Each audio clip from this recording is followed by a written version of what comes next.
My name is Racheli Balaban, and I'm happy to say Shalom, Tim Kelley. Shalom.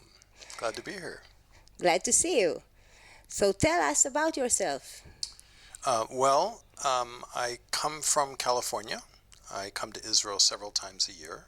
I started out as a technology guy, so I worked in Silicon Valley for probably 17 years or something like that. I have a math degree from MIT, and I worked myself very high up in the hierarchy at Oracle Corporation before I left working in Silicon Valley and started to seek my purpose and pursue consciousness work, which I then later took into consulting and being a strategic advisor.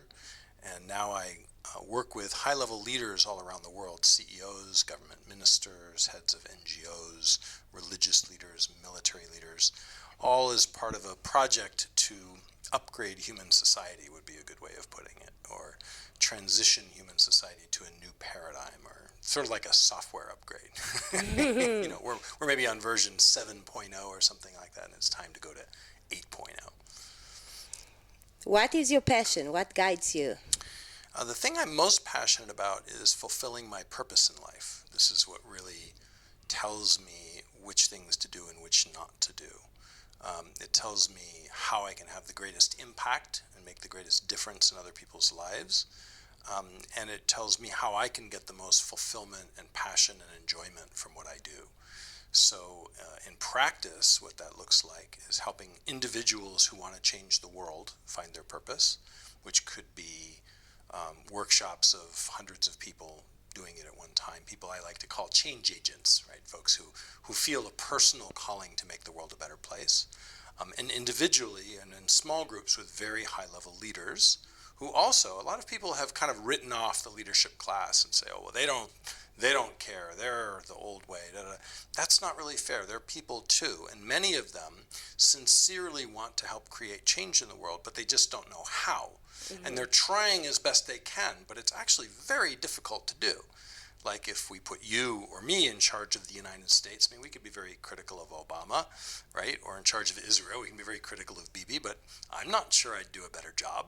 It's easy to critique from the sidelines, but if you're actually out on the playing field, it's really tricky. And so I help these leaders to evolve their thinking so that they're better able to create positive change in society. And then my passion also takes me to working with organizations and helping organizations find a higher purpose, what you Israelis would call Ya'ud, so that they're actively making the world a better place while they develop and sell products and services, which is now rapidly becoming a best practice in business. Business are seeing huge results from doing this. And also helping Israel find its purpose. That's the thing I'm most passionate about right now, is this brand new project of helping Israel find its purpose. Can you tell us about the Israel project? Yeah. So it's something that I received or conceived of several years ago intuitively, and I've really been trying to lay the groundwork internally and externally, getting myself ready and waiting until the conditions were right. And a few months ago it became clear that it was time. And so this past week, actually, we've had 3 all-day meetings, one of which you saw, where we had groups of people, anywhere from 20 to 45 people, simultaneously accessing their intuition to get information about the purpose of Israel. And there were remarkable similarities in the information they received. It's still very early. We can't really at this point say we now know what Israel's purpose is. We have to hear from many, many more people before we can do that. But the people were excited and connected and inspired in all the ways that I would have hoped. I can tell. And it's important, I think, for Israel, because my impression of Israelis generally is that they've lost hope, and that they mask it by going to work and doing their jobs and having fun and doing all the things that people do in life, but deep down, they're really not sure that it's going to work. What is your vision? My vision in general, my vision for Israel, my vision for myself? All of the above? Yes. I would say the vision that I'm most attached to, that I think most about, is my vision for the world. And second to that would be my vision for myself. Mm-hmm. And in my vision for the world, I hold a very high standard for what I think we as humans are capable of creating, a very high standard. It's clear to me from looking at history and looking at current events that we have immense power to affect our environment in all ways, social, technical, spiritual, environmental. And that sometimes we do wonderful things with that power and sometimes horrible things with that power because we have free will. And my vision for the world is that we as humans would accept that we have this great power, accept that it's our responsibility to decide what kind of society we want to be and what kind of planet we want to live on, agree on a common vision, and create it. Because if we all decided that we wanted hunger to end, or we wanted everyone who wanted to have shoes or homes or whatever, it's well within our capabilities to do that. And we can make much larger and more fundamental changes than that. A really good example I like to use that's interesting that most people don't think about is dolphin-free tuna.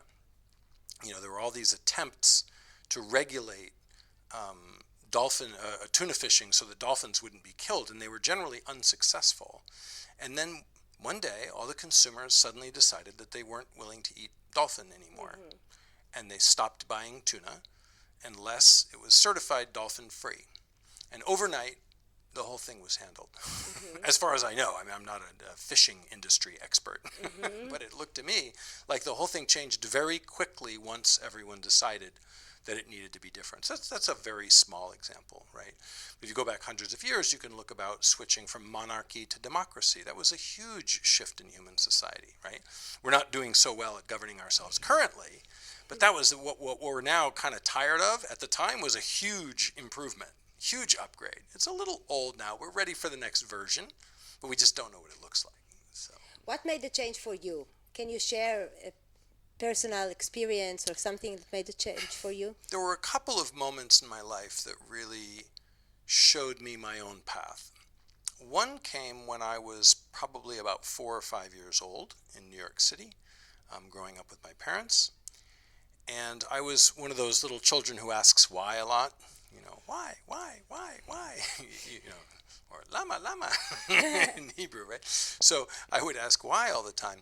And children usually grow out of that phase. In a certain way, I didn't. And the reason I didn't grow out of it was because I was not satisfied at all with the adults' answers to my questions. And I concluded that the adults didn't really know what they were doing, didn't really have a plan, and were making it up as they went along, which most people realize when they're around 17 or something like that. 4 or 5 is a little young to figure that out. So it bothered me. I did not feel safe realizing that the adults had no plan and they didn't know what they were doing.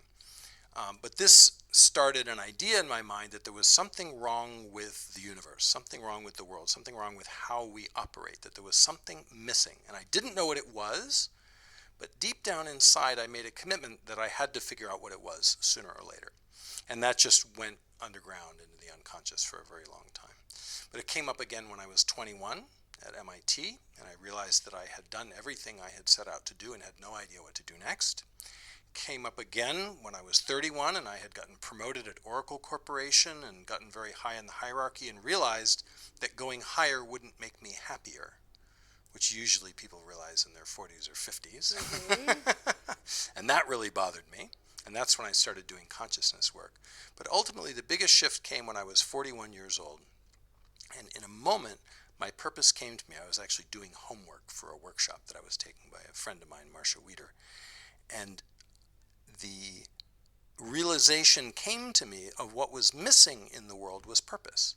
And not just your purpose or my purpose, but our purpose. The purpose of business, the purpose of countries, the purpose of governments, the purpose of science, the purpose of the media, the purpose of the military, that all of these things were operating without a clear sense of why. And as a result, doing good things and bad things. We tend to see the bad things, but these institutions are actually all doing a tremendous amount of good. We're frustrated with them because they're not doing as much good as we would like, and that's perfectly fine, but we have a tendency to demonize them, which I think is not fair. And so seeing that, wow, this is the missing thing that I was looking for, I also realized in that moment how to find the purpose of anything. This method that I wrote my book about just came to me in this instant. And then I proceeded to test it on people, and it worked. And then I tested it on companies, and it worked. And then I tested it on countries, and it's working on that too. We've actually been working on the country of Colombia for several years now, and it's working just great there. And what it produces is it produces a type of purpose that everyone can see is true, which is really interesting. People who have no other common element, and you saw this happen when we got these Israelis together. There were settlers and religious people and secular people and people from all parts of the political spectrum all in the room, unanimously agreeing on the purpose of Israel, much to everyone's surprise. But I wasn't surprised because I've seen this work over and over and over again in organizations. So I think I've answered your question. Yes, you did.